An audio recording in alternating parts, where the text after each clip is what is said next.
part was that I used to be the main planner all the time, but this time I was not. So it made me feel a little bit unfamiliar and insecure. Like I used to be worried about that. Will we get on the bus on time or something? But I learned to relax and chill a little bit. We actually didn't have lots of plans for our trip. Like after dinner, we just went back to our hotel and played games and chatted. So I think it's a different experience. The reason why I want to do this motto is I hope to have more courage to face challenges in my life and learn to seize those opportunities in time. By doing this motto, in summary, I hope myself can don't worry too much and just go forward it and just do it. There's many opportunities to find my suitable future career path, and also find my inner passion and my talents. And besides, the most important part is I feel that I lost confidence in myself. Is after studying during my senior high school time.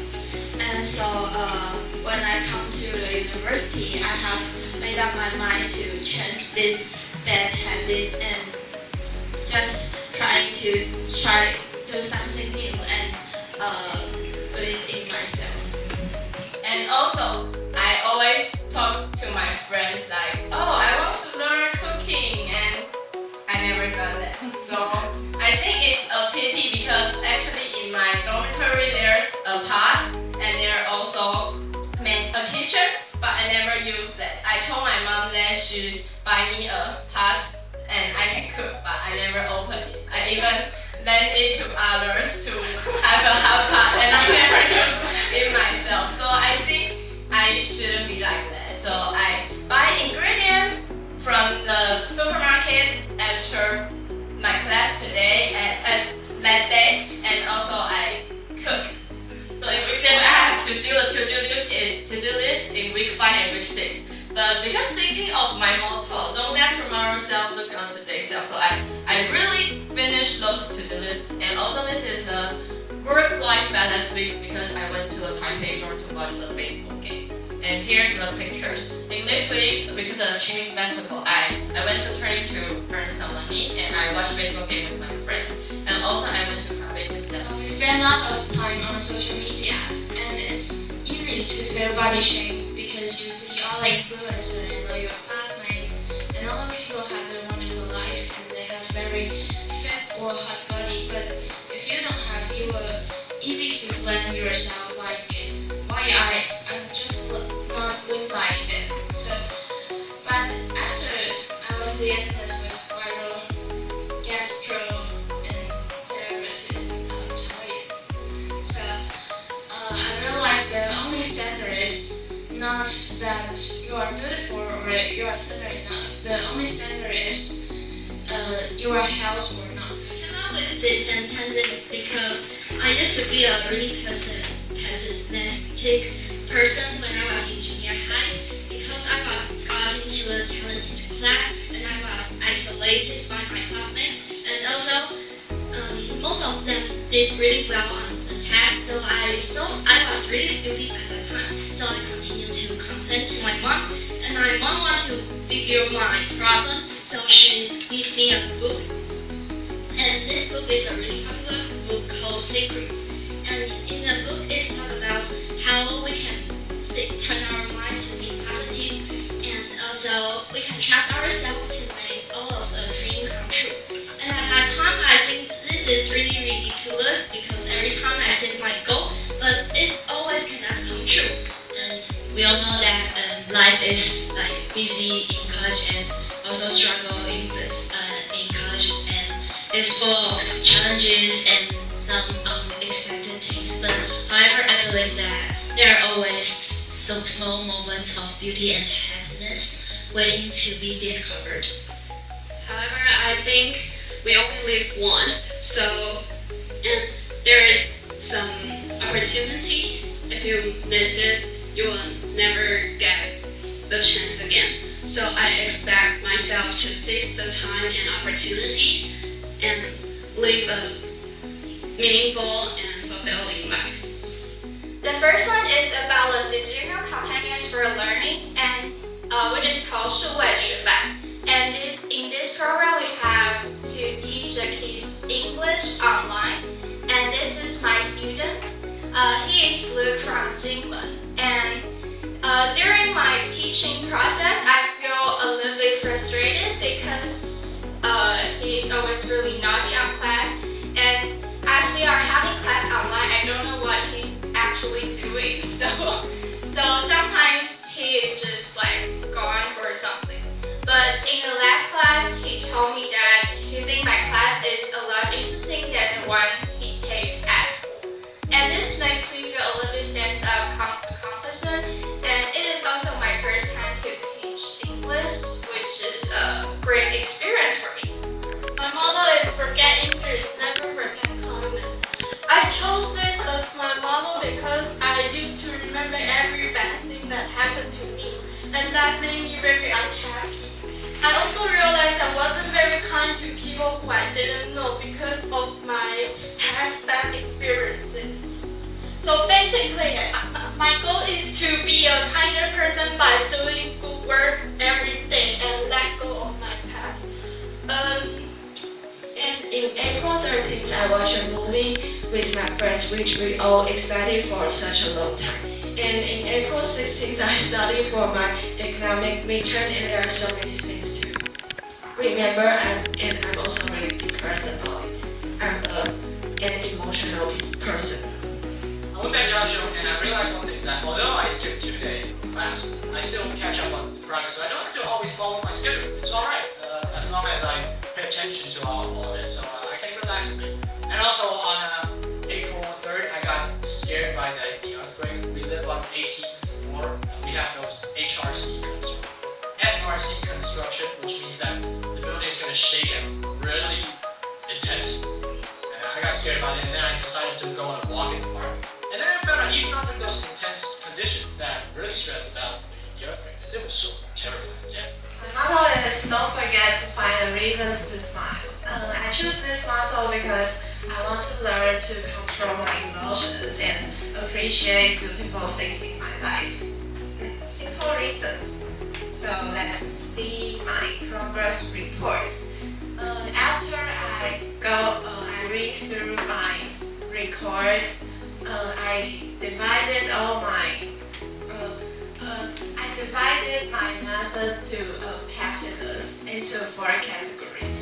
And the first one is discover beauty in my life. You can see these pictures.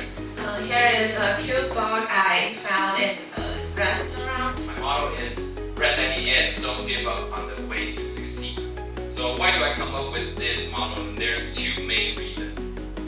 First of all, this is Kobe Bryant, and he is one of the greatest NBA players, and he was one of the best NBA players. But I don't think he's the best, but one of my favorite players. And he was a very hard-working player when he was playing in the NBA, and even after his retirement, and he's still focusing on doing a lot of charity or teaching his daughter to play basketball like him. And this one is the exchange student. I interviewed him at the middle of my program, and he's remind me to keep my motto the core of the program. And I want to make this my motto because it's kind of my dream to travel around the world and experience the food, the culture, and people in other countries. But I don't have a chance to do so. So I make it also I want to read first before I have the chance to go abroad, traveling, because I think reading can enrich my inner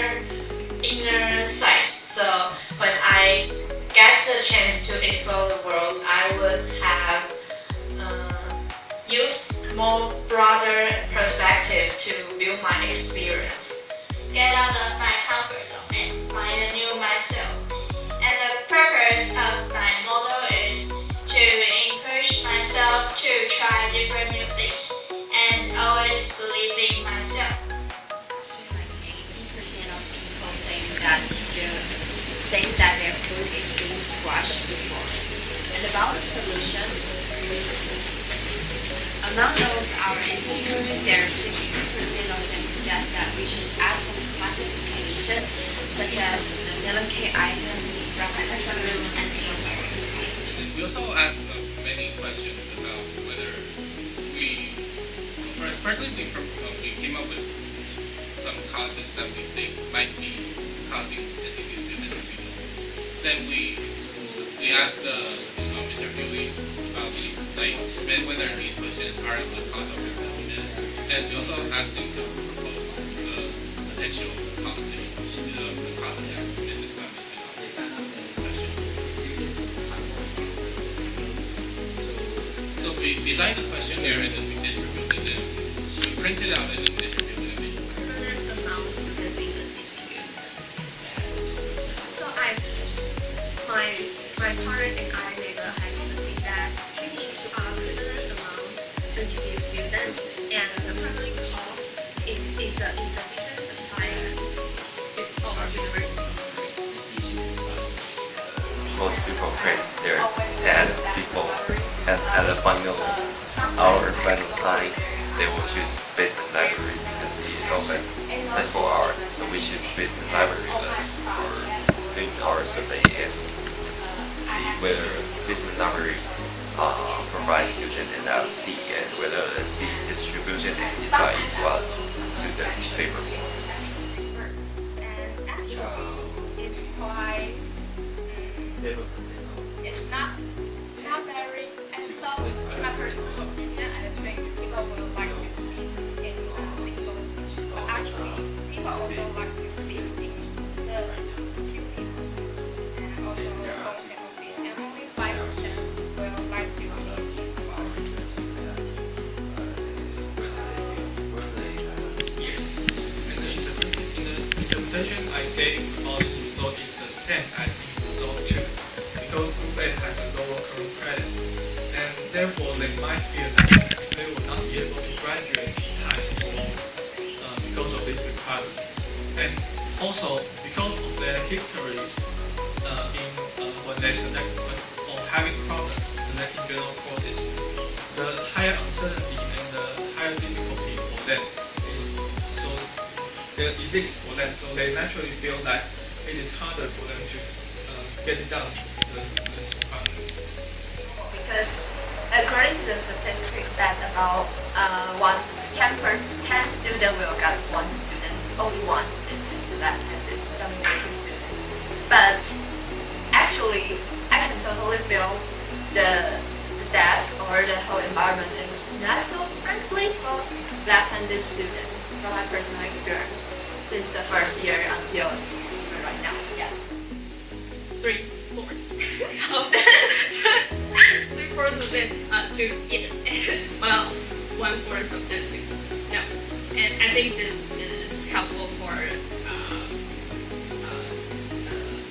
school to decide what subject that they want to implement the online learning first. So, yeah. And there are some suggestions. The first one is expanding on resources, since there is a very